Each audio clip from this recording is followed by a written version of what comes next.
So bear number one is inflation. I mentioned we had one good month, but the underlying pressures are still there. So at State Street, we're very lucky. We have something called Price Stats, which is a joint partnership with Alberto Cavallo, academic at Harvard Business School. And he produces something called Price Stats. And what we do is we scrape 10 million prices a day from the internet, and that gives us daily measures of inflation for 23 different countries around the world, and we can look at US sectors, and we can look at global pressures as well. What's Price Stats telling us? Well, what it's telling us is, if you look on this slide here, this shows you the US Price Stats series. So what I've done, I started at 100 at the beginning of every year.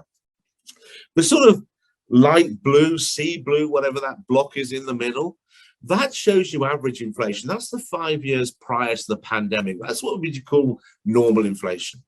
You can see 2020, so starting at 100 of every year. So we just start at the same point every year. 2020, you see the dip during the lockdowns. So you have that deflation there. And that's why we knew in 2021 we'd get some high inflation prints, just purely from the math calculation of the base effect from the big drop in 2020. What we didn't expect in 21 were the supply side issues. And so you see the green line, which is significantly above that long run average. And then we thought in 2022, well, we'll drop back to average. Once the supply side issues are out of the way, once the global economy reopens, price pressures will subside. They haven't.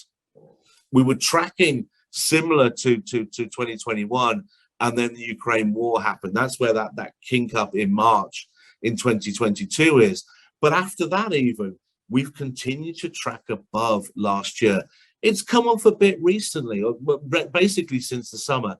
That's all about the oil price, and I'll show you that in a little bit. But the underlying price pressures are still there. They haven't gone away.